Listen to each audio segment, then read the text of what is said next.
Olá, meu amigo, minha amiga, seja bem-vindo à aula de hoje de análise de mercado e análise de comportamento do consumidor. Meu nome é Daverson e estarei com você nessa jornada de aprendizado na aula de hoje. Vamos falar um pouquinho, vamos fazer rapidamente uma revisão dos últimos conteúdos que a gente abordou na última aula, né? Nós vamos falar um pouquinho sobre revisar os conceitos de macroambiente, de análise de mercado e o que é análise do comportamento do consumidor, que são temas bastante relevantes para esse conteúdo. Tá? Vale lembrar que esses conteúdos eles vivem atualizando, vivem ganhando novos entendimentos. Então, por exemplo, comportamento do consumidor. Eu comprei um livro quando eu estava na faculdade, um livro em 2009, de comportamento do consumidor. E a data do livro era de 2008. E hoje esse livro está totalmente desatualizado. Ele já não é mais usado. Já existem mais pelo menos duas versões mais novas do mesmo autor, do mesmo livro, porque o comportamento do consumidor mudou. As gerações mudam, o comportamento muda, né? Então vamos falar um pouquinho desses conteúdos nessa aula, né? Vamos adiante. Então, vamos falar rapidamente sobre macroambiente. O macroambiente, como nós vimos na aula anterior, é um grande cenário onde tudo acontece. Um macroambiente é um conjunto de fatores externos que influenciam uma empresa, uma organização, ou até mesmo a pessoa, você, sua família, mas sobre os quais ela não tem controle direto. Por exemplo, se aumenta o preço do pão por conta da inflação, o que nós podemos fazer? Nós podemos optar por comprar ou não, mas nós não temos como mexer, nós consumidores nós não temos como mexer no preço, nós não influenciamos o preço das coisas.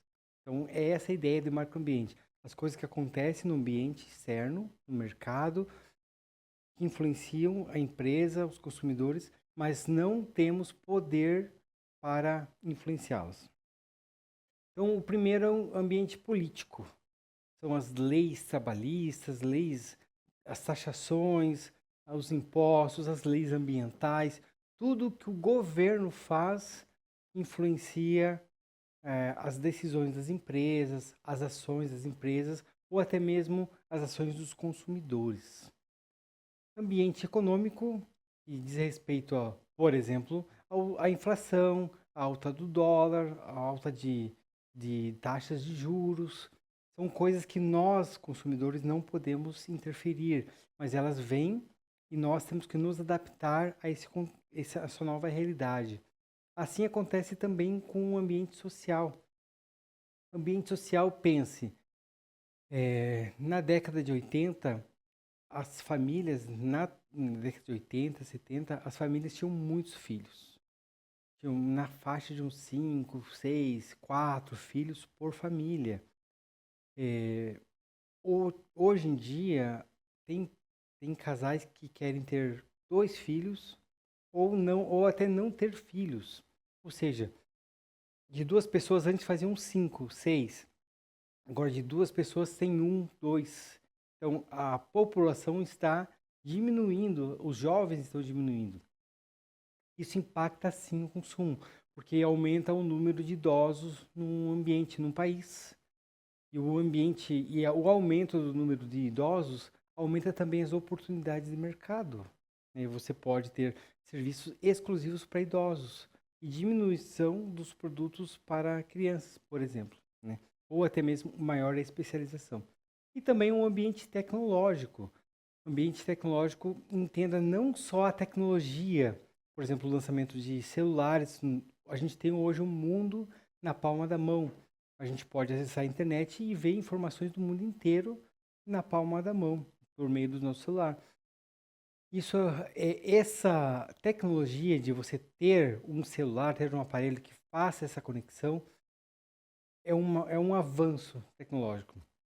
Mas também o processo ter internet no celular, a internet ela não é física, ela ela, ela é uma, dá para dizer que podemos taxá-la como processo, talvez. O processo de criação da internet, ela também é uma tecnologia que proporciona muitas oportunidades e desafios também, tá? Então, não só tecnologias de físico, mas também melhores processos de produção também são considerados tecnológicos, tá? Existe também ambiente natural, os desastres, as chuvas que aconteceram no Rio Grande do Sul recentemente e teve enchentes e tudo mais. Então, esses fatores influenciam sim o mercado e o consumo dos produtos, né? Eu, eu ia fazer uma revisãozinha com vocês sobre esses conteúdos, que é uma dinâmica para ver o entendimento de vocês a respeito desse conteúdo. Por exemplo, o aumento da renda. Qual o fator que é? Ele está associado ao macroambiente político, econômico, tecnológico ou social? O aumento da renda das pessoas. Exatamente. Econômico, porque pode ou não aumentar o poder de compra das pessoas de uma população, e isso influencia sim o consumo dessa região, desse país. Próximo item, realidade virtual. Uma nova forma de ver o mundo, talvez. Ele está associado ao quê? Exatamente, ambiente tecnológico. Por quê? Porque é uma outra forma de interação. Pensa no aumento da expectativa de vida, como eu acabei de falar. As pessoas estão aumentando o número de idosos e os idosos estão tendo uma vida mais longa. Isso também impacta o consumo e está associado a qual variável? Política, econômica, tecnológica ou social? Exatamente, é social. Tá? Mudanças nas leis trabalhistas, em como a interação entre empresa e funcionários, esse registro em carteira, né? Qual ambiente que é? Político, econômico, tecnológico ou social? Ou seja, qual que gera as informações, as leis a respeito disso? Ah, já dei a resposta. As leis, né? As leis é político, né? Essa foi fácil, né? Porque eu ajudei. Vamos ao próximo. Diminuição da crença em Deus. Ai, ai, ai. Quem não acredita em Deus, né? Então, qual ambiente que é?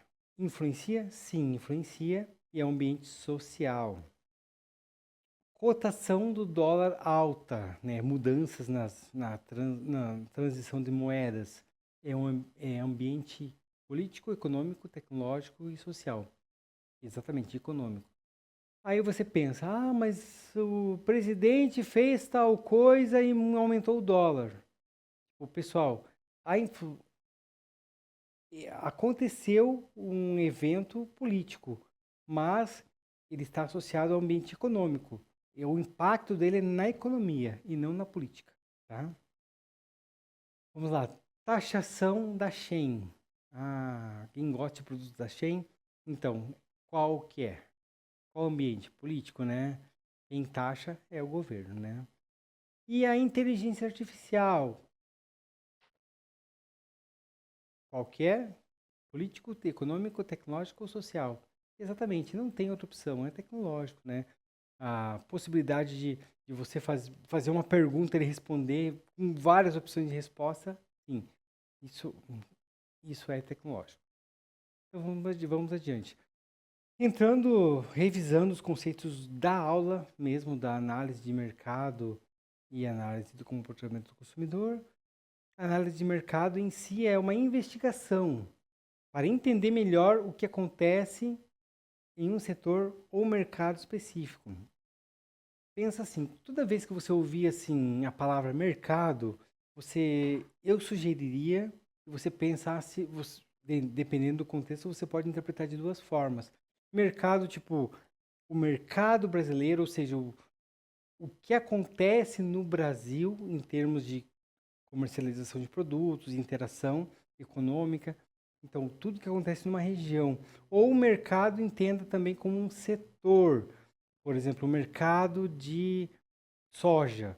Então, é o setor de soja, o setor que trabalha conceitos, desculpe, que trabalha o plantio, a colheita, o transporte daquele produto. Ah, o setor de petróleo, como que é a venda, a comercialização, o refinamento do petróleo no Brasil. Então, toda vez que você entender, escutar a palavra mercado, também pode ser um setor específico, tá? E o que você pode pensar? Ah, quem são os seus clientes? Quem são eles? São idosos, são adultos, são homens, são mulheres, são crianças, são pessoas de alta renda, de baixa renda. Quem são os seus clientes? Você quer entender melhor eles. Quem são os seus concorrentes? Quem concorre com você pelos seus clientes? E existem oportunidades ou desafios? Nós demos um exemplo agora há pouco do crescimento da população idosa. O crescimento da população idosa proporciona muitos desafios, por exemplo, a diminuição, talvez, de profissionais ativos no mercado de trabalho, porque o idoso tende a trabalhar menos por questão de aposentadoria, por essas questões, mas também tem a questão de, tipo, o idoso já tem filhos crescidos, já tem maior estabilidade, de modo geral, tem mais estabilidade financeira. Então, existem hoje um mercado muito vasto de entretenimento para idosos. Por exemplo, viagem exclusiva para a terceira idade. Porque eles quiseram aproveitar o aumento dessa população, dessa condição de vida que eles tinham e ganhar um mercado. Focou, nichou nesse mercado, viu uma oportunidade. Tá? Então vamos adiante. Então, vamos fazer uma enquete rápida. Tá? Pensa comigo. Qual o fator mais influencia você a escolher um produto? Pessoal, essa pergunta é bem pessoal. Aqui eu coloquei algumas opções. O preço, a qualidade, a marca conhecida ou indicação de amigo ou amiga. Ou família, né? O preço está associado também à sua faixa socioeconômica, né? Você tem o poder de compra para aquele produto. Às vezes influencia também a sua decisão de compra. Ou às vezes você não tem necessariamente a condição, mas você dá um jeito porque você quer um produto com maior qualidade. O preço não é tão importante quanto a qualidade de produto. Vou comprar um celular novo, comprar um computador novo. Não tenho dinheiro para comprar à vista. Ah, mas parcela em 24 vezes, 60 vezes. Para quê? Para você ter um produto de qualidade, por exemplo. Não recomendo fazer isso, não é uma recomendação, que fique claro isso, tá? Uma marca conhecida. A marca conhecida subentende que você tem confiança na qualidade que aquela marca vai te oferecer. Por exemplo, eu compro Nike porque a durabilidade do tênis é maior. Vou comprar o iPhone porque ele não trava. Eu pago mais caro, mas eu sei que ele não vai travar, ele não vai ter vírus, por exemplo, né? Indicação de amigo ou família. Concordo que já tive casos de comprar produtos por indicação. Então, isso também é um fator muito importante. Então, qual fator influencia você, caro aluno, caro aluna, a escolher um produto? Isso também, se você descobrir qual fator influencia o teu segmento, o segmento que você escolheu, o teu público-alvo, se você descobrir como ele decide a compra, o que influencia ele, você já está com uma chance muito grande das suas estratégias de vendas funcionarem. Próxima pergunta. Onde você prefere fazer compras? Compras em loja física, compras online ou em ambas? Loja física é bastante tradicional, por exemplo, tem suas funcionalidades. Vou comprar roupas. Eu prefiro comprar loja física porque eu posso provar as roupas. Isso é um exemplo. Eu compro loja virtual, até mesmo as roupas, por quê? Porque lá tem as medições, eu faço as medições das minhas roupas e consigo comprar online. Ou seja, você pode ou não correr o risco, mas você compra tudo online, porque é prático. Você está na cama e antes de dormir, mexendo no celular e vou fazer uma compra de um livro.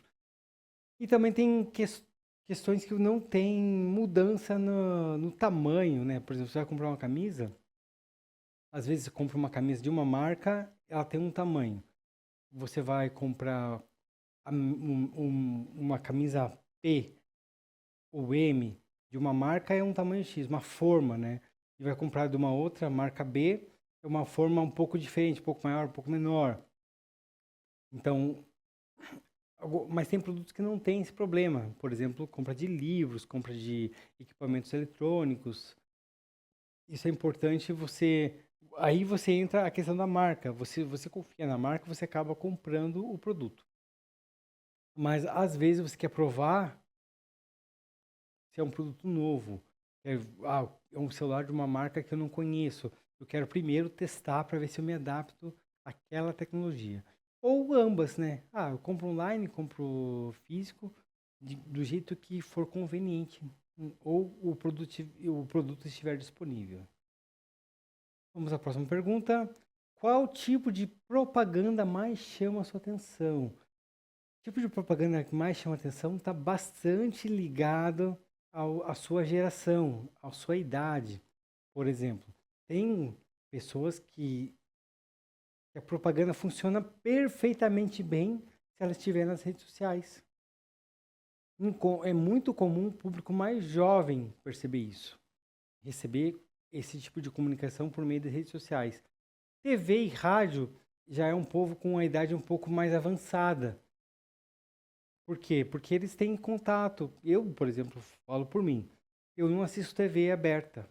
Então, para mim, a propaganda de TV não é uma coisa que vai me chamar a atenção, né?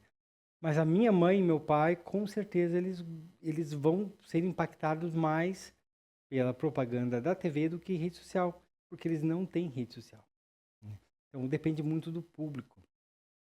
Outdoor, quem presta atenção, né, nas ruas, as placas, as grandes placas que estão disponíveis pelas cidades. E o boca a boca ele funciona em qualquer idade, né? Tá bom? E ele também é bastante útil. Vamos à próxima e última pergunta. Se fosse abrir uma sorveteria, aqui é uma questão de escolha, e uma escolha estratégica. Qual seria a coisa mais importante a observar no mercado? Vamos lá, opção A, os sabores preferidos dos clientes, o preço dos concorrentes, a localização da sorveteria ou alguma tendência, por exemplo, como sorvetes veganos. Aqui está associado também ao tipo de público que você vai atender. Se você, se você atende um público que exige qualidade, quantidade, você com certeza vai olhar a questão A, sabores preferidos dos clientes. Por quê? Porque você vai buscar atender aquele público do jeito que ele quer, do jeito de diversidade de sabores. Preço dos concorrentes também está associado ao público. Se você for atender público de classe bastante baixa, você não vai conseguir competir com um concorrente e colocar um preço mais baixo que o seu, porque eles olham muito a questão do preço. Agora, se você olhar, se você tiver um produto muito específico para atender um público de classe A, por exemplo, você não vai se preocupar com o preço. O preço não é a questão, você vai olhar outra questão, por exemplo, os sabores, ou tipo, algum tipo de tendência. A localização, localizações na praia, em temporada, é uma forma. Regiões centrais, regiões próximas a parques, né, a estabelecimentos desse perfil. Então, a localização impacta dependendo desse tipo de público. E tendências como sorvetes veganos. O sorvete vegano é um exemplo, né, de pessoas que não consomem produtos provenientes de animais. Então, isso tem a ver também com o perfil, com o estilo comportamental do seu cliente. Ficou clara essa ideia? Tá? Então, vamos adiante. Vamos analisar o comportamento do consumidor. É entender como as pessoas fazem escolhas de compra. Se você descobrir como o seu cliente faz compra, você ganha muito, você está muito adiante da sua concorrência. É como tentar descobrir o que leva alguém a decidir o que comprar, onde comprar, quando comprar e por que comprar. Se você tiver essas informações, ou pelo menos quanto mais você tiver dessas informações, mais fácil você vai ter de vender o seu produto para o seu cliente. Se você descobrir como eu quero vender tênis, e você descobrir como, quando ou porquê, é muito mais fácil você gerar suas estratégias de marketing. Por exemplo, o que os clientes gostam, como eles compram, né? Esse como pode ser de várias formas. Por meio de loja física, loja online, como à vista, é parcelado. Existem várias formas de você interpretar essa questão. Por que escolhem algo? Quais são os critérios de escolher? Ah, o critério é o preço, o critério é a praticidade, o critério é porque está na minha mão. Eu posso comprar onde eu quiser, eu posso comprar do jeito que eu quiser, né? Por que as pessoas escolhem, né? Vamos a mais uma enquete rápida. Como você prefere comprar? Isso também é uma questão pessoal. Você pode, se você conhece a si mesmo, fica mais fácil você começar a entender o outro, começa a perceber o outro, né? Você prefere comprar pessoalmente em loja física? Você prefere comprar online, pela internet? Ou depende do produto? No meu caso, Daverson, eu depende muito do produto que eu quero comprar. Tem alguns que eu prefiro comprar na loja, no app, porque alguns são significativamente mais baratos ou significativamente mais variados, porque a loja física vou comprar camisas. Camisas, não camiseta, camisa. O app tem várias opções que a loja não tem.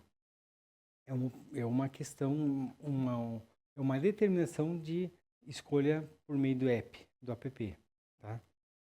Então, como você prefere comprar? Vamos à próxima questão. O que te faz escolher um produto em uma loja? Quais são os critérios que você usa? É o preço baixo, qualidade, é uma marca famosa ou alguma promoção ou desconto? Confesso a vocês que eu prefiro a opção B, de boa qualidade.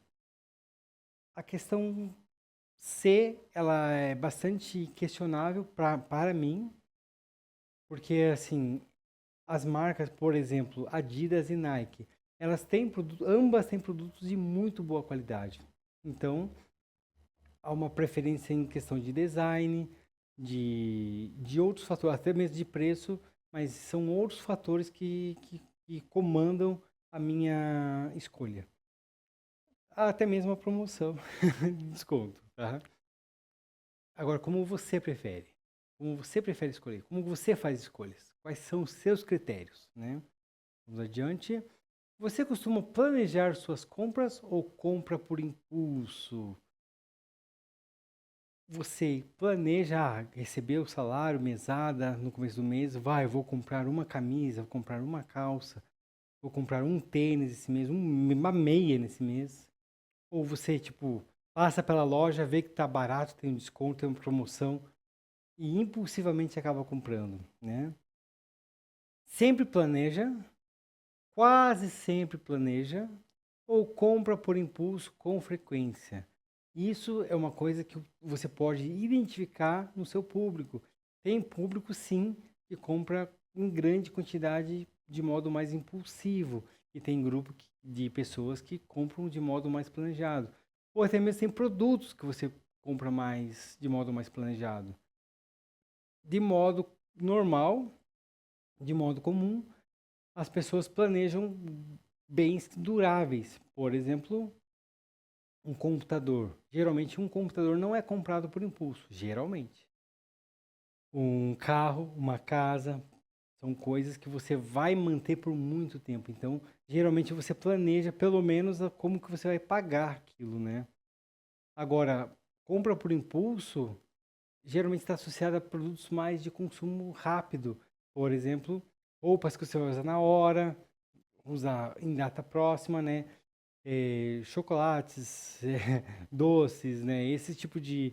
Ou algum tipo de alimento, um lanche, né? Isso é muito comum porque é um consumo mais rápido, né? Então, geralmente, isso acontece de modo mais impulsivo. O que mais te influencia na hora de decidir uma compra? A opinião dos amigos? Você prefere algum tipo de indicação de produtos? Uma propaganda nas redes sociais? Se você vê uma propaganda, é muito mais fácil você decidir fazer a compra. A avaliação de outros consumidores na internet. Ah, eu vi uma boa avaliação, nossa, me deu vontade de comprar esse produto. Ou nenhuma dessas opções, ou você tem outro critério, certo? Isso também é possível, você não ter nenhum desses três critérios, e sim ter um quarto, quinto, sexto critério que vai influenciar a tua decisão. Né? Ok, vamos adiante. Segmentação de mercado e público-alvo. Esse assunto é novo, então esse não é revisão. Esse assunto da aula de hoje, a segmentação de mercado e público-alvo.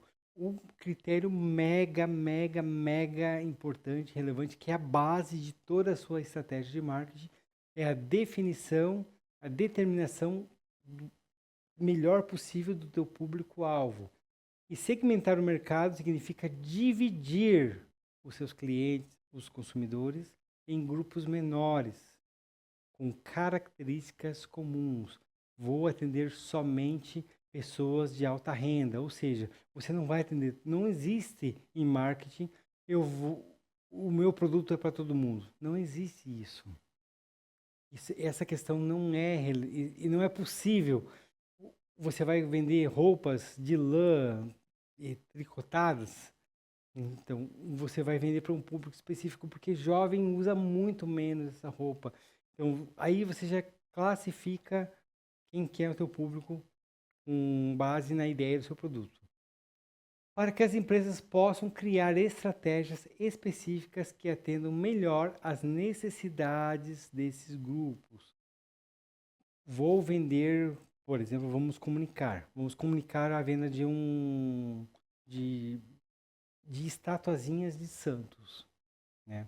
De santos, geralmente isso é muito visto na Igreja Católica, imagens de santos, estatuazinhas pequenininhas, Santo Antônio, São Barnabé, São qualquer coisa. Onde você vai vender? Pela internet?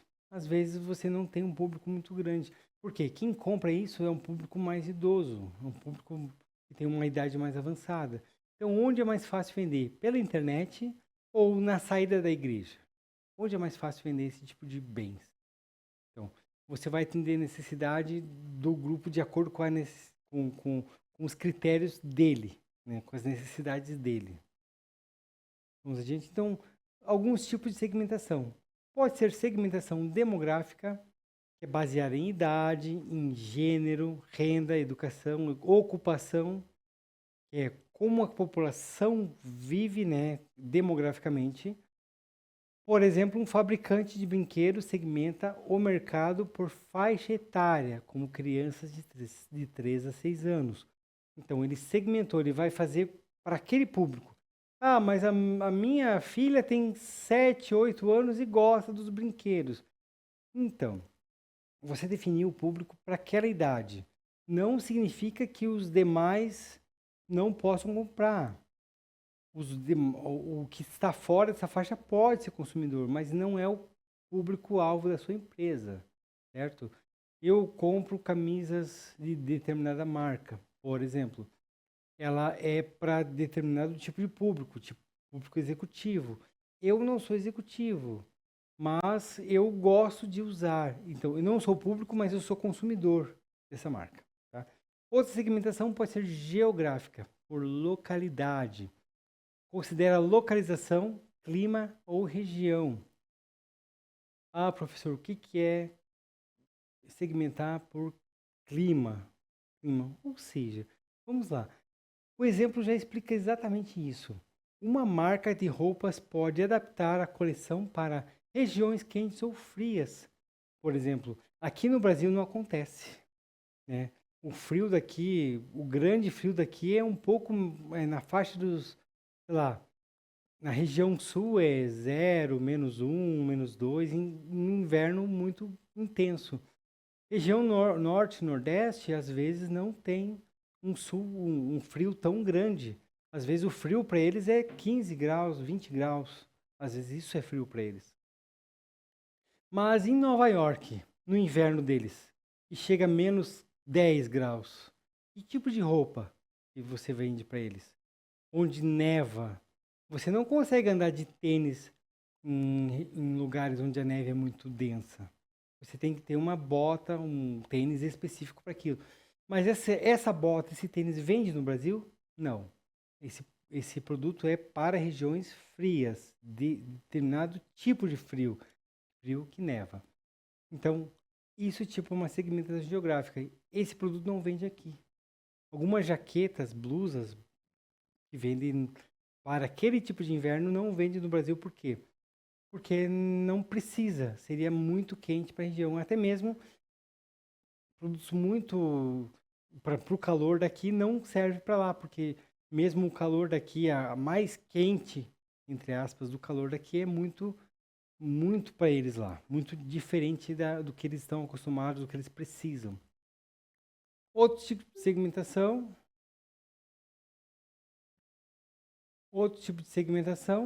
é a segmentação psicográfica. Vamos para comportamental, depois eu entro na psicográfica.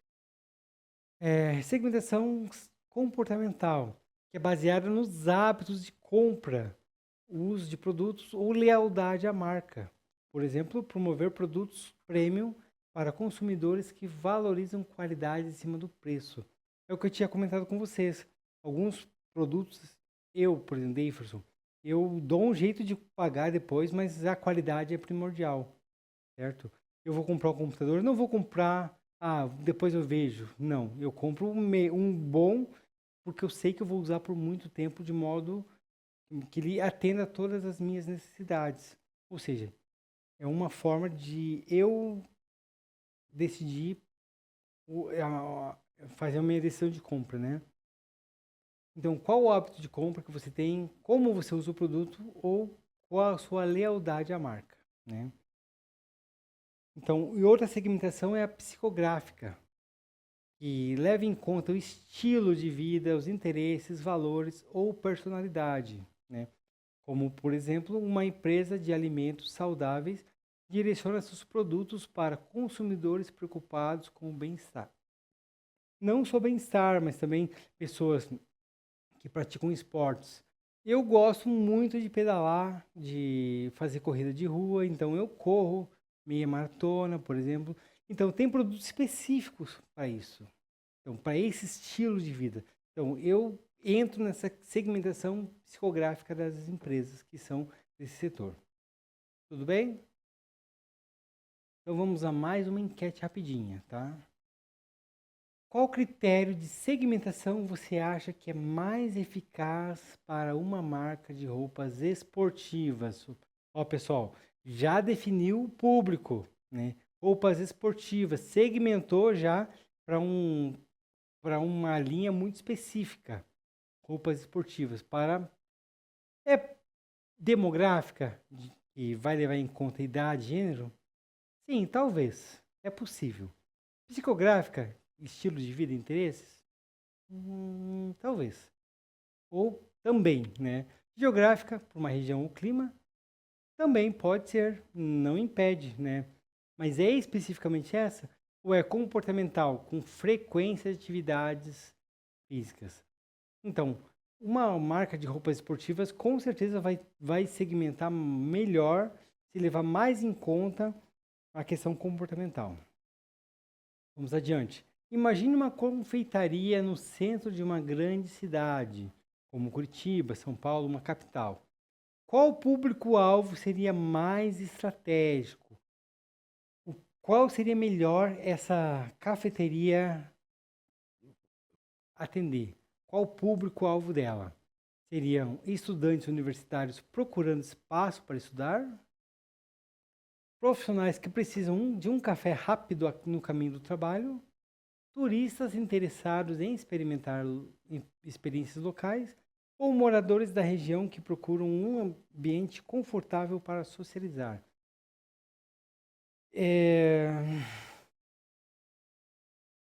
Todos eles podem ser públicos. Depende muito da qualidade do preço do seu produto. Pode ser uma cafeteria destinada a estudantes? Pode. Pode ser para profissionais que precisam de café? Sim. Pode ser turista interessado, experiência? Sim. Pode ser moradores da região que procuram experiência? Sim. Então, depende muito do que a cafeteria oferece. Eu trabalho como escritor e teve um momento da minha vida que eu estava escrevendo alguns livros didáticos para uma grande universidade em Curitiba e eu ia até o shopping em Curitiba, o Shopping Boulevard, e lá tinha um café. Eu sentava lá, abria meu computador, eu trabalhava, consumia produtos deles. Para ter uma noção, eu era tão comum eu fazer isso que um dia eu cheguei lá, eles tinham instalado uma tomada para o meu notebook. Então, no meu caso, eu não sou, no caso, nesse contexto, não sou estudante, não sou profissional, não sou um turista, mas eu era morador da região e eu precisava de um ambiente para trabalho, né, para socializar, de certa forma. Então, o meu caso é questão de. Mas qual você escolheria? Qual a qualidade? Um turista vai querer um café pingado de posto de gasolina, de estrada? Talvez não. Talvez ele queira uma coisa mais refinada. Depende muito de como você quer oferecer o seu produto, tá? Mas qual você escolheria? Qual dessas opções? Vamos lá. Qual a combinação de segmentação? Eu quero que vocês levem em conta muito essa palavra. Combinação de segmentação. Combinação é a palavra que eu quero que vocês foquem. Você considera mais poderosa para maximizar as vendas de um produto? Depende do produto, professor. Sim, depende. Mas vamos pensar de modo mais geral. A demográfica e psicográfica, geográfica e comportamental, psicográfica e comportamental ou demográfica e geográfica? Se eu fosse aluno, eu com certeza ficaria com a opção C, que está associada mais ao estilo de vida das pessoas. Mas todos eles têm o seu produto que atende melhor cada tipo de segmentação, ou a combinação delas. Se você fosse criar um novo aplicativo de organização de tarefas, qual segmento você escolheria como público-alvo inicial? Já deixou claro ali, pessoal. Público-alvo inicial, ou seja, o foco é começar com esse público. Não significa que você não vai ampliar para outros públicos depois, mas inicialmente vai ser aquele público. Jovens estudantes que precisam gerenciar seus horários, que é muito importante, né, para os estudantes, né, ter domínio da sua própria agenda. Profissionais ocupados buscando otimizar sua produtividade, ser mais eficiente, ou seja, aproveitar mais o tempo, os recursos no trabalho.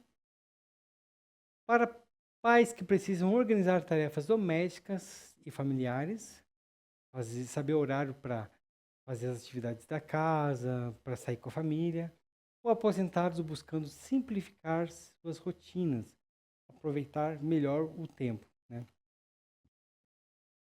Se eu fosse Davidson, escolheria opção C, porque eu acredito que é a mais rentável, na minha opinião.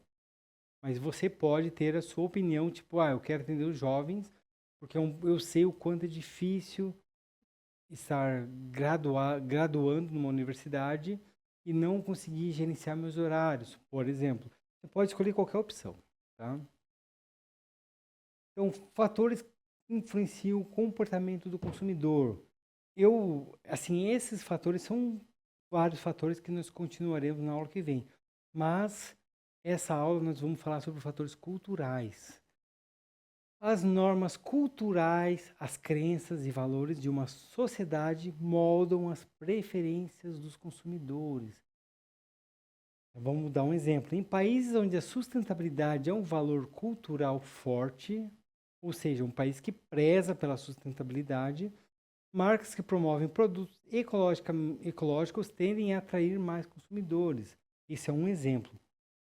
Eu trouxe aqui algumas questões.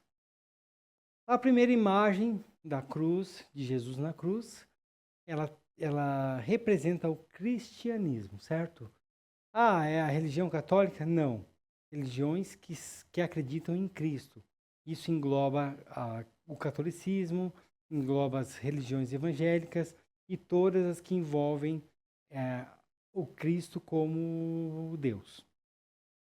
A segunda imagem é o hinduísmo, é a religião muito comum na Índia. A terceira é o islamismo, que são praticados pelos muçulmanos. E a quarta imagem, a estrela, é o judaísmo. Vamos falar um pouquinho assim, no Brasil, nós temos quase que, não vou dizer 100%, mas assim, quase que, quase uma totalidade de credores em cristianismo, ou pessoas que creem em Cristo. Ah, mas minha tia não, ela é exceção, porque o Brasil é um país cristão. Existem muçulmanos, existem judeus no Brasil, sim. Existem todas as religiões no Brasil, mas a maioria no Brasil é cristão. Vamos falar da segunda opção, do hinduísmo. No hinduísmo, você sabia que os hindus não comem carne de vaca? Sim, vaca. Eles não comem.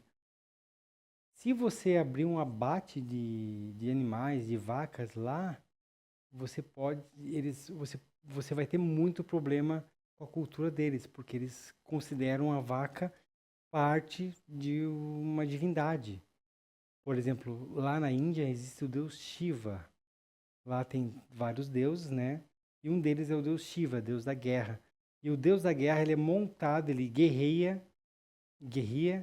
ele guerreia montado numa vaca. Então a vaca é um elemento sagrado. Então a vaca, eles não encostam na vaca lá na Índia. Um professor uma vez comentou uma história numa aula de marketing da pós-graduação que eu achei bem interessante. Uma fábrica de sapatos queria expandir seu mercado e como a Índia é um país bastante populoso, com mais de 1 bilhão de habitantes, ela queria atender o mercado da Índia. E mandou 2 vendedores, um para a região X, outro para a região Y.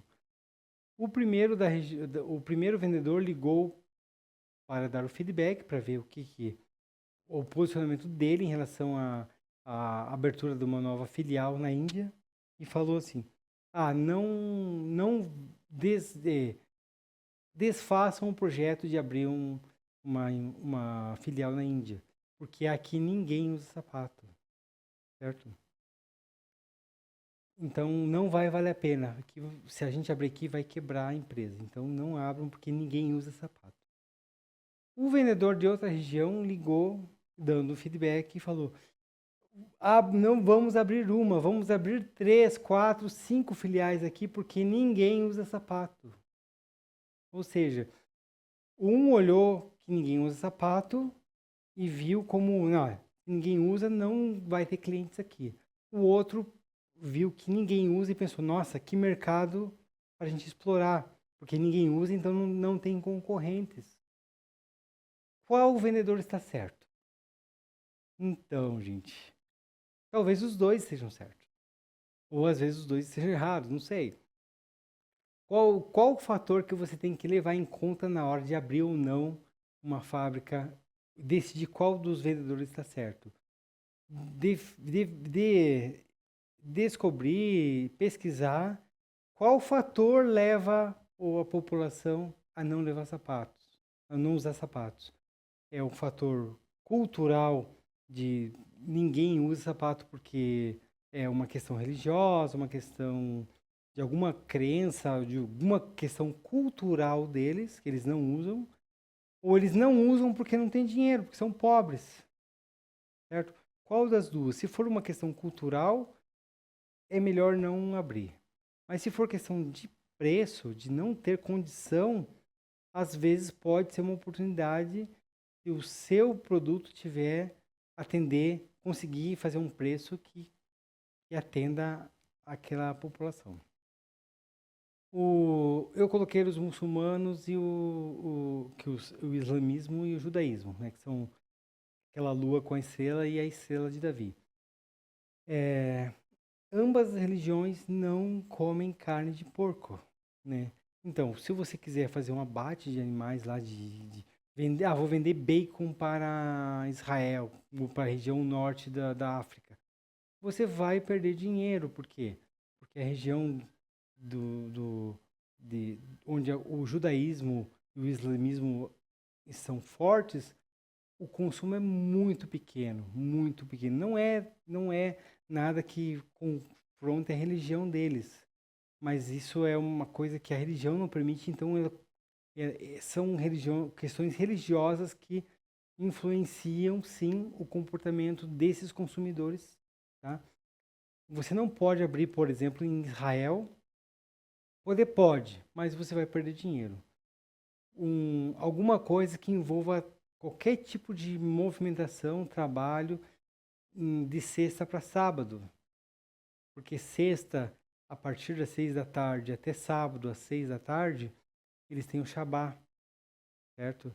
Então, o Shabá é o momento que eles não fazem nada, eles celebram. Porque, na visão deles, eles seguem a ideia de que Deus criou o mundo em 6 dias, a partir do domingo, segunda, terça, quarta, quinta e sexta-feira, né, até 6 horas.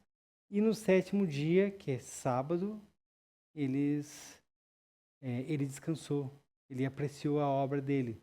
Então eles não trabalham no sábado a partir e o trabalho deles é tipo, eu não carrego nenhuma mala daqui até o outro cômodo, porque isso é considerado trabalho para eles. É considerado algum tipo de esforço. Então, eles não fazem, tá? Então, assim, tudo que envolva essas questões influencia sim o consumo deles, tá? Ficou clara a ideia, tipo, eu citei as religiões, mas pode ser outros fatores também, tá? Por exemplo, o nome das religiões, né? Coloquei ele para vocês: cristianismo, hinduísmo, islamismo ou judaísmo. Isso aqui eu falei de religiões, mas pode ser outras questões também, né? Vocês já ouviram isso aqui? Onde que é? Onde é mais comum esse artefato? É mais comum no Rio Grande do Sul. Mas tem aqui no Santa Catarina, Paraná? Tem. Tem até no Nordeste, lá no Norte, no Amapá. Tem. Mas é menos comum. Mas ele é muito forte no Rio Grande do Sul. Por quê? Por questão cultural. Tá? Mas eu quero vender em Mato Grosso. Você vai vender. Vai ter pessoa que compra. Uma ou outra pessoa. Mas se você quiser vender muito, tem que estar onde o público está. Tá? Então, ele representa como uma bebida quente. Ele é muito mais comum em regiões frias, como Rio Grande do Sul, Santa Catarina ou até mesmo no Paraná. Esse alimento, você conhece? Come pinhão? Exatamente, é da região sul. É da região sul.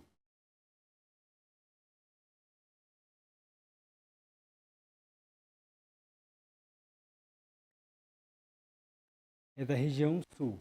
Então, mas o pessoal do Nordeste gosta. Talvez goste, mas assim, não tem araucária lá. Araucária é da região fria, araucária que tem os pinhões, que oferece esse alimento. Os pinhões que é região sul. Então é muito comum aqui no Paraná, Santa Catarina, você comer pinhão. Faz parte da tradição. Esse aqui, o acarajé, onde é mais comum? Nordeste, Bahia, né? Então, você come aqui? Sim, come, mas ele não é comum aqui. Ele é cultural daquela região. o tereré. Ah, professor, tereré e chimarrão é a mesma coisa. Fale isso para um gaúcho e ele vai se irritar com você, porque não é a mesma coisa. A erva é um pouco diferente. O tereré, ele tem sabores, tipo, eu quero colocar limão no meu tereré. E o mais importante, o mais relevante, o chimarrão é quente, o tereré é frio, é gelado. Então é outra cultura. Vamos adiante. Conhece conhece esses dois amigos lá de Parintins, lá da Amazônia? Sim, é o boi caprichoso e o boi garantido. Existe uma festa muito famosa lá, anual, que é equivalente ao carnaval aqui do sul do Brasil, do Rio de Janeiro, do sul, do Brasil de modo geral. E só que é na região, na época de junho, julho, alguma coisa assim. Eles têm a festa de Parintins, é muito famosa. Inclusive as marcas se adaptam. Lá é o único lugar do mundo que eles lançam a Coca-Cola azul, tá? Na próxima aula eu posso mostrar ela para vocês, tá? Essa aqui eu duvido que vocês conheçam. Vou dar uma dica. Não é o violino. Não é violino. Essa é uma rabeca, rabeca. Ela é muito comum numa música, num estilo musical chamado fandango, que é mega, mega, mega popular na região litorânea do Paraná, especificamente na cidade de Antonina. Então é muito comum lá. Então eu quero vender rabeca lá em Mato Grosso. Eu não sei se você vai vender. Não acredito que você venda. Tá? Ficou clara que cada região do Brasil tem a sua particularidade e a sua cultura local. Por exemplo, o Rio Grande do Sul tem muitas danças, o Nordeste tem muito frevo, tem o forró, tem outros estilos diferentes do Sul, né? O Sul é muito influenciado pelo Paraguai, Uruguai e Argentina. Então, cada região vai ter a sua cultura, vai ter alguns produtos que são mais consumidos ou menos consumidos de acordo com aspectos comportamentais influenciados pela cultura local. Tudo bem? Então vamos pensar assim. Você conseguiu, eu trouxe exemplo do Harry Potter porque é um exemplo bastante legal de exploração do marketing no mercado, né? Assim, eles aproveitaram o máximo de uma figura, de uma figura para poder. Eles conseguiram criar a cultura Harry Potter, que é uma cultura geek, né? E eles conseguiram criar essa cultura e ganhou as mentes do mundo inteiro. Daí, mas o que que é o Harry Potter? Harry Potter, essencialmente, são uma coleção de livros. Sabia dessa, né? Espero que sim, né? Ah, professor, é filme. Não, ele partiu dos livros, certo? E depois, eles viram que deu certo, eles viram que estava tendo febre, fizeram o quê? Lançaram os filmes. Somente lançaram os filmes? Não. Lançaram eles em DVD, tipo, depois que começou a parar de vender, lançaram o Blu-ray, depois, desculpe, cinema, depois DVD, é, cinema, DVD, Blu-ray, depois TVs fechadas, tipo Warner, a HBO Max, tipo, essas empresas de streaming hoje vendem, eles oferecem esse produto Harry Potter. Eles viram que mesmo assim tinha mercado ainda. O que eles fizeram? Fizeram roupas. Existem roupas, né, Harry Potter, das escolas lá, do filme. Eu não sou muito fã de Harry Potter, mas eu achei esse exemplo genial, assim. E é só isso? Não. Existe também a possibilidade de você comprar a varinha em formato de caneta, um colar, né, com aquelas bolinhas daquele jogo deles, né? Eu não sei o nome, que é o... Enfim, né? O chapéu que define qual casa que o... Eu não sei os nomes porque eu não assisto Harry Potter, não é minha praia, assim. Mas eu achei um exemplo muito bom para você perceber como eles podem, com o marketing adequado, gerando essa cultura, você consegue explorar ao máximo a venda de produtos, a venda de a oferta de informações a respeito de uma marca, tá? Vamos adiante. Alguns fatores culturais relevantes para você considerar. A masculinidade ou a feminilidade é um fator cultural. Individualismo versus coletivismo. Muitas pessoas falam que as gerações mais novas, elas são mais individualistas para algumas coisas, mas elas são mais coletivistas no partilhamento das coisas, por exemplo. Ideologias, né? Isso está muito comum no Brasil na atualidade, no ano de 2025, no Brasil. Questões ideológicas e visão de senso comum. A estrutura social, como que é organizada a sociedade, os costumes, convenção e a moral de determinadas regiões também influenciam o consumo do sagrado e consumo profano, como eu mencionei lá das religiões, isso é muito, muito forte. Os mitos também influenciam o consumo e os rituais. Rituais, entenda assim, não um ritual religioso, mas assim, por exemplo, a formatura de uma graduação.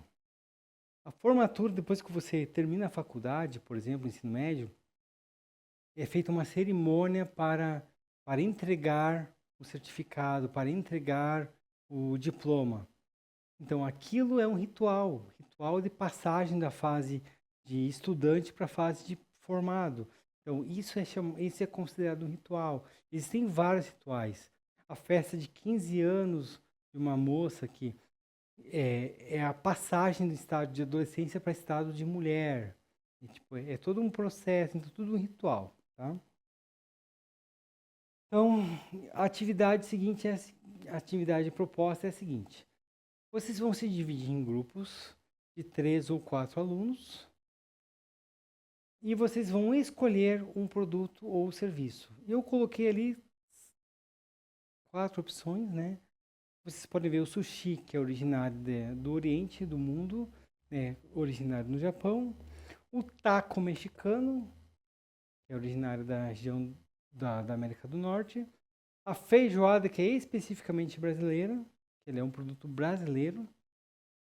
E o hambúrguer, que é originalmente americano, faz parte da cultura deles. Então, vocês vão escolher um desses produtos para o trabalho de vocês. O próximo passo é responder essas perguntas para entregar no Classroom. Como as normas ou valores culturais podem influenciar as escolhas relacionadas ao produto escolhido? Você escolheu um produto, certo? Então, como as normas e valores culturais influenciam as escolhas desses produtos? Como as normas e valores culturais influenciam? Segunda pergunta: existem diferenças culturais que afetam a popularidade ou a aceitação desse produto em diferentes países ou regiões? Existem? Vocês vão pensar e vão, baseado nesses conceitos, e responder.